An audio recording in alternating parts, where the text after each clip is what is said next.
Hi, and welcome to another episode of Starship Gaming. Today we are going to talk about the reveal of the brand new next-gen Xbox that is supposed to come out in 2020. So, the new Xbox, the announcement for it just came out of nowhere a few days ago. Video just popped up online. Usually I'm ahead of this stuff, but it just came out of nowhere. And if you haven't heard about it, then you need to really look into it. But if you're first hearing it from me, then congratulations. That makes me feel very special. The new Xbox is called the Xbox Series X. The name leaves a lot to be desired, especially when differentiating it between the Xbox One X. But, what you gonna do about it? Now, if you haven't heard in the past, there's, the specs for it are out there. A lot of people are saying, that's the PS5 is going to be, better than the Xbox, what is now the Xbox Series X. And the thing is, there's specs out there, but they are subject to change. For all we know, this may be the more powerful console than the PS5. Of course, a lot of PlayStation fanboys beg to differ, but, it's it's a subject of debate until the actual consoles are out on the market. So there's not really any particular next-gen console yet that's going to be stronger. Of course, a lot of people are saying, oh, but the specs are out there, oh, the specs! No, the specs don't mean nothing yet until you have the actual final product in hand. So get over it. Yes, I'm being very blunt. Get over it. It's until there is a final product in hand, until I see each system, Xbox Series X and the PS5,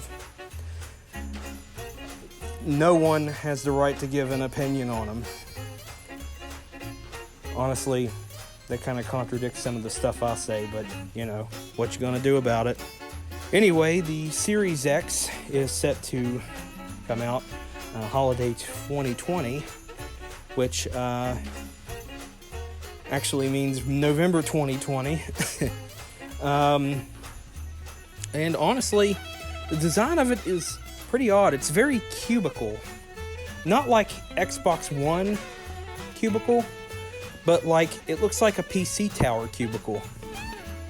Which it probably pretty much is just a high-powered, it's not going to be as good as some gaming PCs. It'll be probably as good as a gaming PC would be, circa 2018, 2019 by the time of its release. But it'll be very, very good quality. And this is a product that'll be on the market, you can say, at least for 6 or 7 years before a successor comes along. So it's in it for the long haul. From the record that we've gotten from, take a look at original Xbox.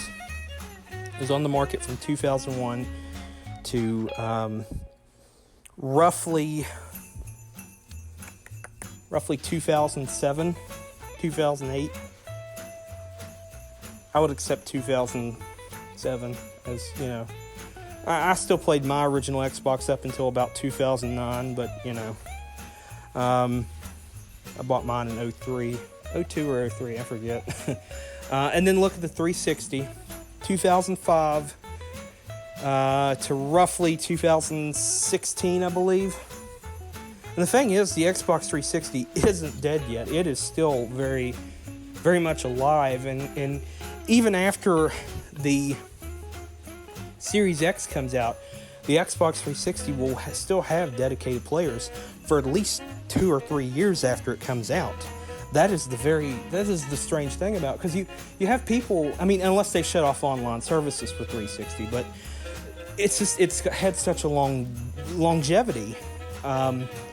It is a system that's lasted quite a long time. It's basically the Windows XP ironically, the Windows XP of game consoles. And then you look at Xbox One, and it's been on the market since November 2013, and probably will continue to be for at least another 3 years, you could say, at least brand new. Maybe I'm going to say 3. I'm going to say at least through 2022, you'll see brand new ones being made. Unless they decide, like when 360 came out, they kind of just quickly abandoned the Xbox within a year, the original Xbox. But, so you can see that Xbox consoles have been built to stand the test of time. Not saying that Sony hasn't either, because if you look at the PS1, which I am a huge fan of, it had a long life cycle. PS2 had a long life cycle. PS3, yeah, kinda. PS4, they were just, with the new PS5 coming out, they're gonna, they're still gonna support the PS4. I mean, hell, they even support the PS3 still, to some capacity in online play. I mean, for the most part, it's just like the 360. But you're looking at a new era coming. And with this new era of games, especially with the Series X coming out, you're going to see more realistic games, better graphics, of course. The only thing that concerns me is, being a Series X is what they call it. Is it going to be stronger? I shouldn't say stronger. Is it going to be better in terms of what the Xbox One X currently is? I mean, of course, it's going to be.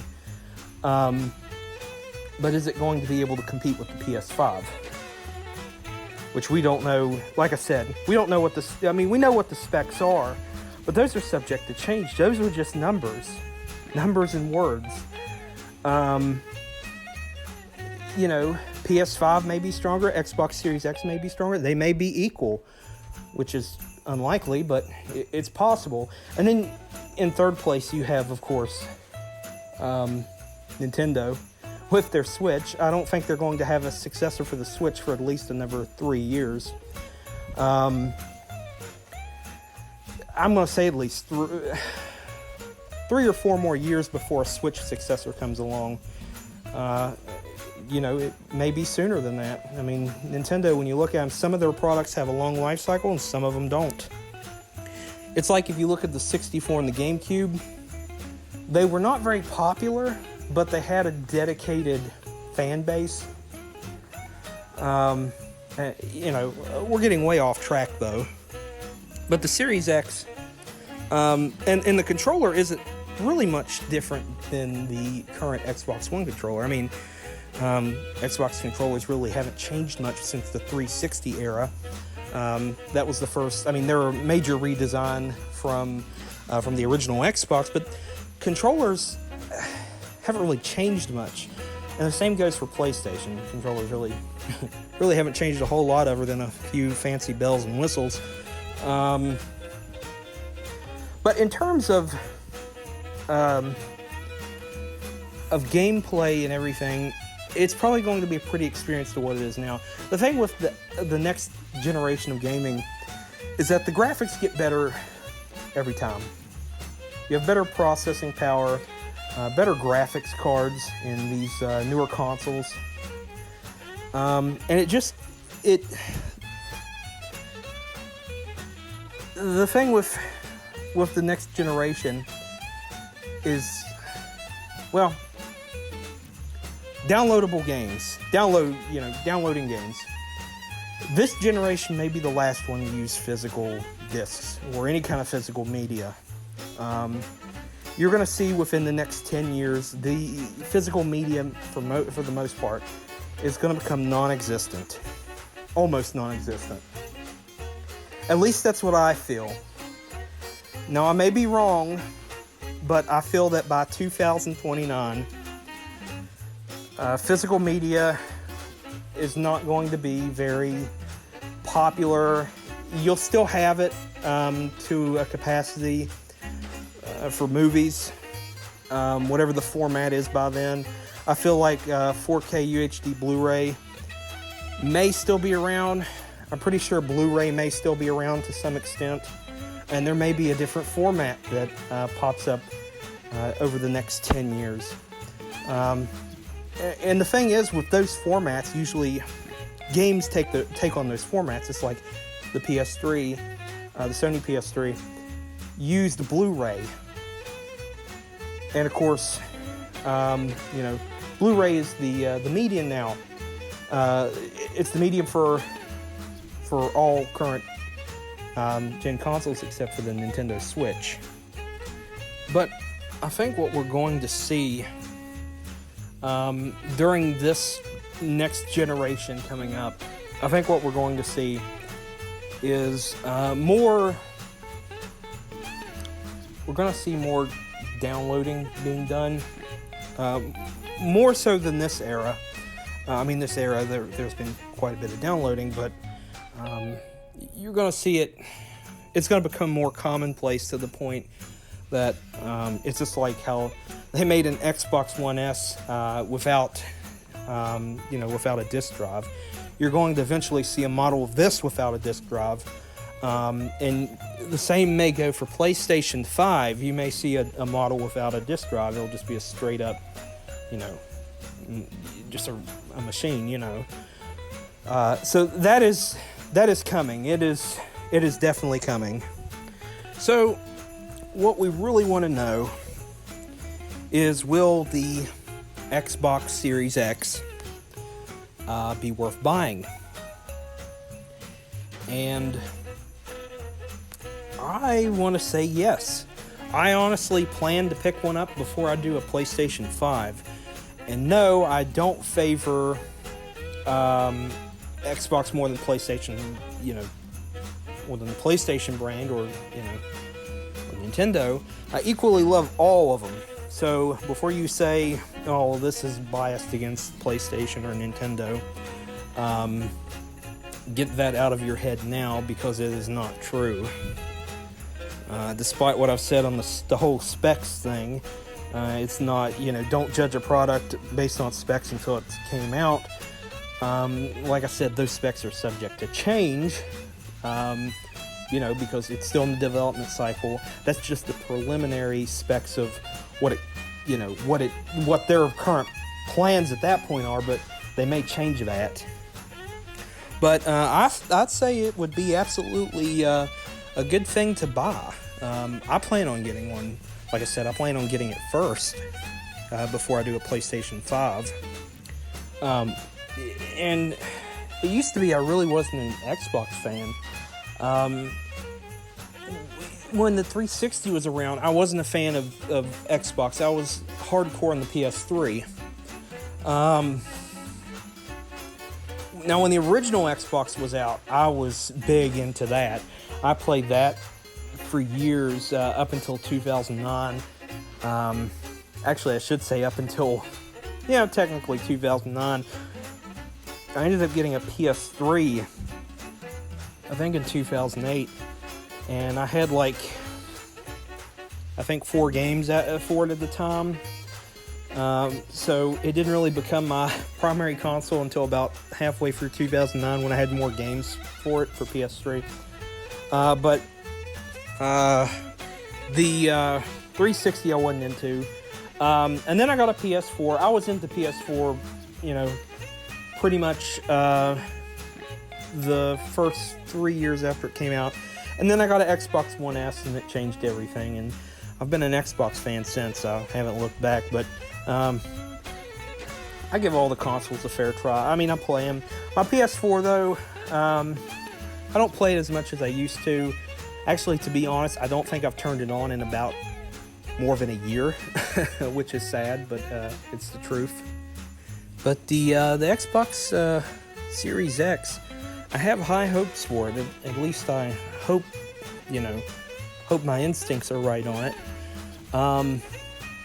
Considering you stuck around to watch this video this long. It's basically, to me, it being a Microsoft product, it's basically a gaming PC. See, I'm not much of a PC gamer. I have some retro PCs. Well, you can consider them retro now. They're Windows 98 and Windows XP and Windows Vista. I have 2 compacts, a Dell and an HP. And I use them to play older games on. But in terms of being a modern PC gamer, I'm really not. So this could be a step down from PC gaming. And of course, a gaming PC is the step up. But I think you get the gist of that. So, my question for you today, if you're watching this, as of now, tell us, do you plan on getting the Xbox Series X? Let us know in the comments down below. And I hope you enjoyed this video. If you stuck around this long to listen, I applaud you. You're a very dedicated fan, and you will be rewarded soon, I promise. So, I hope you enjoyed today's episode. Don't forget to like and subscribe. It really helps out if you do. It helps us grow, helps keep us around, and keeps me motivated to make more videos. Of course, hit the bell if you want notifications of when we do more awesome videos.